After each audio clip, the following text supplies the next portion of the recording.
ಜನ ಬಂಬಲ್ಲಿ ಎಲ್ಲರೂ ಸಹಕಾರ ಕೊಟ್ಟರು. ಎಲ್ಲ across religions, cost, Creed, parties, political party ಯಾರೂ ವಿಚಾರ ಮಾಡಿಲ್ಲ ರೀ. ನಮ್ಮ ರಾಯಬಾಗ್ ಸ್ವಚ್ಛ ಮಾಡ್ಬೇಕಂತ, ಈ ಡ್ರಗ್ಸ್ದಿಂದ ಸ್ವಚ್ಛ ಮಾಡಬೇಕು, ಡ್ರಗ್ ಮಾರಾಟಗಾರದಿಂದ ಸ್ವಚ್ಛ ಮಾಡ್ಬೇಕಂತ ಎಲ್ಲರೂ ಮನುಷ್ಯನಾಗ ಐತ್ರಿ. ಆ ಕೆಲವೊಬ್ರು ಒಬ್ರು ಇಬ್ರು ಇಲ್ಲಿ ಇರ್ತಾರೋ ಅವರು ನಾಳೆ ಬರ್ತಾರೆ ನಮ್ಮ ಕೂಡ ರೀ. ಈಗ ಸದ್ಯ ರಾಯಬಾಗ್ ರೀ ನಾವು ಇರೋರು ಇಲ್ಲಿ, ನಮ್ಮ ಆಜು ಬಾಜು ಸ್ವಚ್ಛ ಇತ್ತಂದ್ರೆ ಉಳಿದ ಕಡೆನೂ ಸ್ವಚ್ಛ ಮಾಡಕ್ಕೆ ಬರ್ತೈತೆ ರೀ. ಖರೆ ಆಲ್ ಓವರ್ ಕರ್ನಾಟಕ ನೀವು ಮಾಧ್ಯಮ ಮಿತ್ರರ ಮತ್ತು ಪ್ರಿಂಟ್ ಮೀಡಿಯಾದವ್ರು ಎಲ್ಲರೂ ಕೂಡಿ ಇದು ನಾವು ಇಲ್ಲಿ ಏನು ಮಾಡಿದೆವು, ನೀವು ಇದಕ್ಕೆ ಮೊಮೆಂಟಮ್ ಕೊಟ್ರಿ ಅಂದ್ರೆ ಆಲ್ ಓವರ್ ಕರ್ನಾಟಕ ಇದು ಸ್ಟ್ರಾಂಗ್ ಆಗಿ ಸ್ಟೇಟ್ ಗೌರ್ಮೆಂಟಿಗೆ ಪ್ರೆಷರ್ ಹೋಗ್ತೈತಿ. ಯಾಕಂದ್ರೆ ಈಗ ಇವು ನಾಕೋಟಿಕ್ಸ್ ಸೆಲ್ಗಳು ಏನದಾವ್ರಿ, ಇವು ಎಲ್ಲ ಬೆಂಗಳೂರು ಬೇಸ್ಡ್ ಅದಾವ್ರಿ, head office based. Taluka based ಒಂದು ಸಣ್ಣ ಸೆಲ್ ಮಾಡ್ರೆ ಇವ್ರು ಡ್ರಗ್ಸ್ ಮಾರೋರು ಅಂಜ್ ಸಾಯ್ತಾರೆ ರೀ, ಅವ್ರ ನೆಟ್ವರ್ಕ್ ಬಸ್ಟ್ ಆಕೈತೆ ರೀ. ಮಾರಾಟ ಮಾಡೋರು ಈಗ ಭಾಳ ಮಂದಿ ಹೇಳ್ತಾರೆ ನಮಗೆ, ಯಾಕಂದ್ರೆ ಅರ್ಜಿಗಳು ಬಂದಾವೆ ನಮ್ಮ ಕಡೆ ರೀ. ಏನು ಮಾಡ್ತಾರೆ ನಾವು ಏನು ಮಾಡೋದು ಅಂತ ತಿಳಿಯಂಗಿಲ್ಲರಲ್ಲ. ಆ್ಯಕ್ಚುಲಿ ನಾವು ನೋಡಿಲ್ಲ ರೀ ಯಾರು ಮಾಡತ್ತಾರ, ಖರೆ ನಡೆದೈತೆ ರೀ. ಎಲ್ಲ ಊರಾಗ ಹಂಗೆ ಇರ್ತೈತಿ. ಮತ್ತು ಯಾವಾಗ ಗೊತ್ತಾಕೈತಿ ಯಾರು ಮಾರತಾರೋ ಅನ್ಕೋತಕ್ಕ ಮಾರೋರು ಮಾಫಿಯಾ ಆಗಿರ್ತಾರೆ.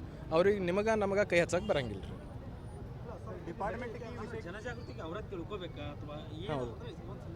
ಜನಜಾಗೃತಿ ಅಂದ್ರೆ ಇಲ್ಲಿ ನಮ್ಮಲ್ಲಿ ಹಿಂಗೆ ಆಗತೈತಿ, ನಾಳೆ ನಿಮ್ಮಲ್ಲಿಯೂ ಆಗ್ಬೋದು. ಅದಕ್ಕೆ ಎಲ್ಲರೂ ಎಚ್ಚರಿಕೆ ಇರಬೇಕು. ಹೌದ್ರಿ, ಬದಲಾವಣೆ. ಮತ್ತು ಸಣ್ಣ ಹುಡುಗರು ಮತ್ತೊಂದೇನು ರೀ, ಸಣ್ಣ ಹುಡುಗರು ಮಾಡೋಣ ಗೊತ್ತಾಗನ, ಅವ್ವ ಅಪ್ಪಗೆ ಗೊತ್ತಾಗನ ಅವ್ರು ಸೂಸೈಡ್ ಮಾಡ್ಕೋತಾರೆ ರೀ.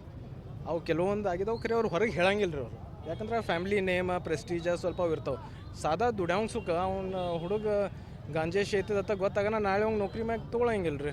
ಅವೆಲ್ಲ ಸ್ಟಿಗ್ಮಾ ಅದಾವ್ರಿ. ಈ ಸ್ಟಿಗ್ಮಾ ವೈಪೌಟ್ ಮಾಡ್ಬೇಕು ರೀ. ಅದಕ್ಕೆ ನಾನು 3-4 ವರ್ಷದಿಂದ 8 ವರ್ಷ ನೀವು ಹೇಳ್ಬೇಕು, ನಾ ಬುಕ್ ಬರ್ದೀನಿ. ಅದು ನ್ಯೂಯಾರ್ಕ್ ಬೆಸ್ಟ್ ಸೆಲ್ಲರ್ ಆಗೈತೆ ರೀ. ಅದು ಯಾಕೆ ಬರ್ದೀನಿ ಅಂದ್ರೆ ಅದು ಯುವಕರು ಡ್ರಗ್ಸ್ ಮಾಡ್ಬೇಕತ್ತ ರೀ.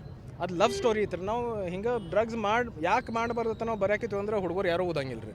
ಅದು ಲವ್ ಸ್ಟೋರಿನಾಗ ನಿಮಗೆ ಸ್ನೇಹಿತರ, ನಿಮ್ಮ ಫ್ಯಾಮ್ಲಿದವ್ರಿಗೆ ಹೆಂಗೆ ಇಫೆಕ್ಟ್ ಆಕೈತಿ ಅದ್ರಾಗೆಲ್ಲ ತೋರಿಸ್ಕೊಡ್ತೈತೆ ರೀ. ಅಂದ್ರೆ ರೊಮ್ಯಾಂಟಿಕ್ ಫಿಕ್ಷನಲ್ ನಾವಲ್ ಐತೆ ರೀ ಅದು.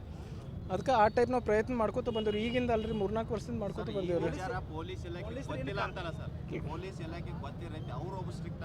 ಹೌದ್ರಿ, ಇದು ನೀವು ಅವ್ರಿಗೆ ಕೇಳ್ಬೇಕ್ರಿ, ಅವ್ರಿಗೆ ಹೇಳ್ಬೇಕ್ರಿ ನೀವು. ಹೌದ್ರಿ, ಮತ್ತೆ ಏನು ಮಾಡೋದು ಏನ್ರಿ? ಅದು ನನಗೆ ಪ್ರೂಫ್ ಇಲ್ರಿ. ಖರೆ ಅದು ಮಂದಿ ಕೇಳ್ರೆ ಗೊತ್ತಾಗತ್ತೈತೆ ರೀ. ಪಬ್ಲಿಕ್ನಾಗ ಯಾರು ಬೇಕಾದವ್ರು ನೀವು ಒಪಿನಿಯನ್ ಪೋಲ್ ತೊಗೋರಿ, ನಿಮಗೆ ಕ್ಲಿಯರ್ ಗೊತ್ತಾಗತ್ತೆ ಏನೈತೆ. ಏನು ರೀ ಡಿಪಾರ್ಟ್ಮೆಂಟ್ SP ಸಾಬ್ ಭಾಳ ಸ್ಟ್ರಿಕ್ಟ್ ಬಂದಾರ ಈಗ ರೀ. ಅವ್ರು ಬಂದಾಗಿ ತನಕ ಗೋಕಾಕ್ನಾಗ, ಅಥಣಿನಾಗ ಕೆಲವೊಂದು ಕಡೆ ರೇಡ್ ಮಾಡಿದಾರೆ ರೀ. ಅಷ್ಟೇ ನಮ್ಮ ರಾಯಬಾಗ್ ಮ್ಯಾಗೂ ಸ್ವಲ್ಪ SP ಸಾಹೇಬ್ರು ನೆದರಿದ್ರೆ ಚಲೋ ಆಕೈತೆ ರೀ. ಮತ್ತು ಈಗ ಹೊಸ SP ಸಾಹೇಬ್ರು ಯಾರ್ದೂ ಕೇಳಂಗಿಲ್ಲ, ಯಾವ ಸಿಫಾರಿಶ್ ಕೇಳಂಗಿಲ್ಲ, ಏನೋ ರೊಕ್ಕದ ನಡೆಯಂಗಿಲ್ಲ, ಏನೂ ನಡೆಯಂಗಿಲ್ಲ ರೀ. ಅಂಥವ್ರು ನಮಗೆ ತಳಗಿಂದ ಹಿಡಿದು ಮ್ಯಾಗಿನ ತಕ್ಕ ಡಿಪಾರ್ಟ್ಮೆಂಟ್ ಆತ್ರಿ. ಈಗ ಡ್ರಗ್ಸ್ ಅಟ್ಟ ಅಲ್ರಿ, ಎಲ್ಲ